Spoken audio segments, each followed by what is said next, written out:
अस्सलाम वालेकुम व्यूअर्स, मैं हूं आपका होस्ट अब्दुर्रहमान और आज डिस्कस करेंगे अरब दुनिया का पहला और सबसे बड़ा न्यूक्लियर पावर प्लांट मुकम्मल हो गया है। बेसिकली ये एक न्यूक्लियर पावर कॉम्प्लेक्स है जिसके अंदर 4 यूनिट्स हैं और चौथा यूनिट भी मुकम्मल हुआ है। मजमूई तौर पर इसकी बिजली पैदा करने की सलाहियत 5600 मेगावाट है।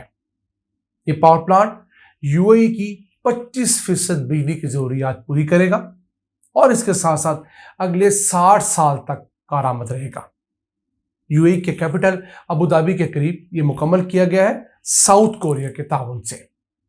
अब एक तरफ तो ये प्रोजेक्ट है, दूसरी तरफ पाकिस्तान जो दुनिया में इस्लामी मुल्कों की फहरिस्त में सर फहरिस्त था, जिसने सबसे पहले अपने यहाँ न्यूक्लियर प्रोग्राम शुरू किया था। हमारे यहाँ न्यूक्लियर रिसर्च 1960 की दहाई में शुरू हुई। पहला न्यूक्लियर पावर प्लांट हम लोगों ने 1971 में लगाकर मुकम्मल किया, जो कि कैनप 1 था। 137 मेगावाट का पावर प्लांट था। हमें इस मैदान में बहुत तेजी से तरक्की करनी चाहिए थी, लेकिन बदकिस्मती से इस वक्त पाकिस्तान में सिर्फ 6 न्यूक्लियर पावर प्लांट्स मुकम्मल हैं, जिनसे मजमूई तौर पर 3530 मेगावाट बिजली हासिल की जा रही है। कहां 60 साल आगे जाने वाला पाकिस्तान 3530 मेगावाट बिजली हासिल कर रहा है और कहां यूएई एक नौवारद 5600 मेगावाट बिजली हासिल कर रहा है। क्यों? दोनों की प्रायोरिटीज का फर्क है।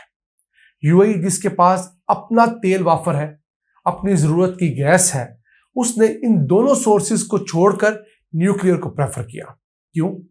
पहली बड़ी वजह कि ये साल के 95% टाइम में अवेलेबल होता है, सिवाय 5% टाइम के जब छोटी मोटी जो रिप्लेसमेंट्स हैं, फ्यूल के चार्ज है या कुछ मेंटेनेंस के लिए इसको रोका जाता है। दूसरा, इससे कार्बन डाइऑक्साइड के एमिशंस बहुत कम होती हैं। अब ये जो बरका न्यूक्लियर पावर प्लांट मुकम्मल हुआ है यूएई के अंदर, जो अरब दुनिया का सबसे बड़ा पावर प्लांट भी है, ये पावर प्लांट सालाना तकरीबन 22.4 मिलियन टन कार्बन डाइऑक्साइड हवा में शामिल होने से रोकेगा। ये इतनी कार्बन डाइऑक्साइड है जितनी 48 लाख गाड़ियां पैदा करती हैं। आप समझ लीजिए, यूएई ने अपने यहां से 48 लाख गाड़ियां सड़कों से हटा दी, उनकी जो आलूदगी और सिस्टम से निकाल दी है। अब ये प्रोजेक्ट शुरू 20 अरब डॉलर से हुआ था और मुकम्मल ये 24.4 अरब डॉलर में हुआ है। 2009 में इसका संग बुनियाद रखा गया और 15 सालों में ये हमसे आगे निकल चुके हैं। और यूएई का प्लान ये है कि सन 2050 तक उन्होंने अपने कार्बन डाइऑक्साइड के एमिशंस को, अखराज को सिफर करना है। और ये प्रोजेक्ट पूरे गल्फ के एरिया में क्लीन एनर्जी का सबसे बड़ा जरिया भी बन चुका है। सऊदीया जो इससे बड़ी मईशत है वो पीछे है, उन्होंने अभी इस काम का आगाज भी नहीं किया। सऊदीया का प्लान ये है कि सन 2030 से 32 के दरमियान वो 17,600 मेगावाट न्यूक्लियर पावर से हासिल करें, लेकिन अभी हनूज दिली दुरस्त तकरीबन 8-9 साल रहते हैं। फिर मिस्र का प्लान है 2025 तक अपना न्यूक्लियर पावर प्लांट शुरू करे। इस तरह जॉर्डन भी 2025 तक प्लान रखता है और सूडान भी 2030 तक इस प्लान को टो कर रहा है। वापस आते हैं पाकिस्तान की तरफ। पाकिस्तान में बेसिकली आज तक 7 न्यूक्लियर पावर प्लांट लग चुके हैं। पहला न्यूक्लियर पावर प्लांट जो कैनप 1 था 1971 वाला, वो अपनी 50 साल जिंदगी पूरी करने के बाद रिटायर कर दिया गया है। उसके बाद हमारे पास इस वक्त 6 पावर प्लांट्स हैं और ये सारे के सारे चाइनीज टेक्नोलॉजी के ऊपर मुनहसर है। इनमें 4 जो है वो चश्मा के मुकाम पर लगे हुए हैं, मियाँ वाली करीब, जो 1330 मेगावाट मजमूई बिजली देते हैं। इसके अलावा कराची के अंदर कैनप 2 और कैनप 3 है, 1100 मेगावाट के, 2200 मेगावाट के ये 2 पावर प्लांट हैं। इसके अलावा एक और पावर प्लांट शहबाज शरीफ ने अपने पीडीएम के टेन्योर में शुरू करवाया था, वो है 1200 मेगावाट का। उसने 2030 तक मुकम्मल होना है और उसके ऊपर 4.8 अरब डॉलर लागत आएगी। पाकिस्तान ने प्लान ये किया था कि सन 2022 तक हमारे यहाँ न्यूक्लियर से बिजली की पैदावार 4342 मेगावाट हो जाएगी, जो कि ना हो सकी और ये बमुश्किल 3530 मेगावाट तक रही। फिर हमारा प्लान ये था कि 2030 तक हम 8800 मेगावाट बिजली न्यूक्लियर से हासिल कर पाएंगे, लेकिन बदकिस्मती से ये भी टारगेट अचीव होता हुआ नजर नहीं आ रहा। बड़ी हमने छलांग मारी तो एक 1200 मेगावाट का और पावर प्लांट जो इस वक्त अंडर कंस्ट्रक्शन है किस स्टेज पर, वो ऐड हो जाएगा। उसके बाद हमारे यहाँ बिजली पैदा करने की सलाहियत न्यूक्लियर से 4730 मेगावाट हो जाएगी। यानी हमने जितना टारगेट रखा था उससे निस्बतन 50% ही अचीव कर पाएंगे। और ये उस मुल्क का हाल है जो मुस्लिम दुनिया में तो पायनियर था न्यूक्लियर रिसर्च में।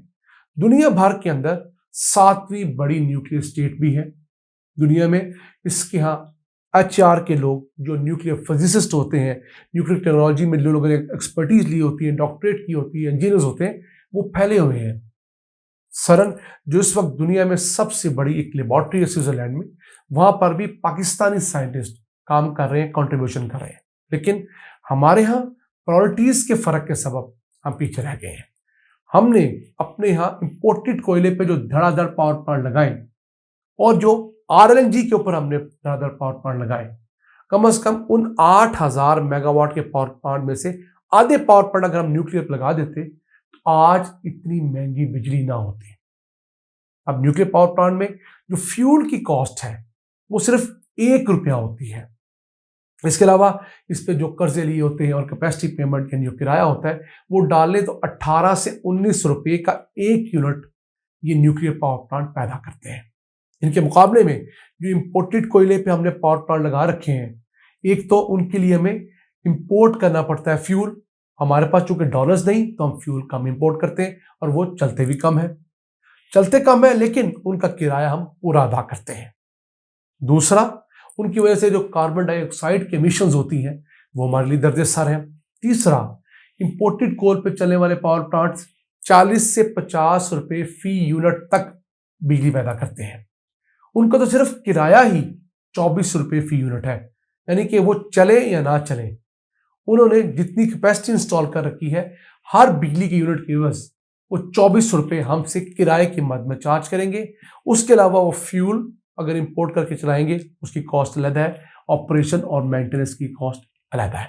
इसी तरह हमारे यहाँ जो RLNG पे चलने वाले 4 पावर प्लांट नस्ब है तकरीबन 4700 मेगावाट के, उनका भी अलमिया यही है कि दुनिया भर में इस वक्त RLNG महंगी है, सर्दियां हैं, पीक है, मिल नहीं रही, $16-17 फी MMBTU की है। यानी लोकल हमारी गैस से कम 3 गुना महंगी गैस हम इंपोर्ट करने पर मजबूर हैं। अब वो महंगी गैस हम एक तो इंपोर्ट काम करते हैं, फिर जब उस महंगी गैस से हम बिजली बनाते हैं तो वो भी महंगी बनती है, उनके कैपेसिटी चार्जेस हम लोगों ने देने ही देने हैं। तो इन तमाम वजूहात की वजह से आप लोग हर महीने ये सुनते हैं कि इस महीने बिजली के बिल में ₹1 का इजाफा हुआ, ₹1.5 का इजाफा हुआ। तो जो हमारे हुक्मरान इस बात का दावा करते हैं कि हमने यहाँ पर पावर प्लांट लगाकर लोड शेडिंग खत्म की, लोड शेडिंग किस कॉस्ट पे खत्म की, सवाल ही है। उन्होंने महंगे पावर प्लांट लगाकर लोड शेडिंग तो खत्म की, लेकिन अब बदकिस्मती से हमारे पास जरूरत से 3 गुना ज्यादा बिजली मौजूद है, लेकिन हमारे पास उन पावर प्लांट्स को चलाने के लिए पैसे नहीं है। इसी तरह है कि आप बजाय अपनी एक छोटी गाड़ी लेकर गुजारा करने के 3 लेविश रेंट पे गाड़ियां ले लें, उनको घर के बाहर खड़ा कर दें। अब वो गाड़ी आपकी नहीं है, वो आपके घर के बाहर खड़ी है, उनका किराया आपको पड़ता रहेगा।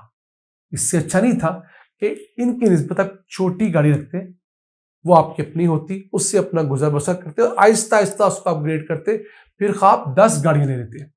तो पाकिस्तान ने जब भी फैसले किए हैं बदकिस्मती से गलत फैसले किए हैं और उन गलत फैसलों का खमियाजा हम आज भुगत रहे हैं। आज ये था आज का एपिसोड। अपने मेजबान अब्दुल रहमान को इजाजत दीजिए। अल्लाह ने के बाद।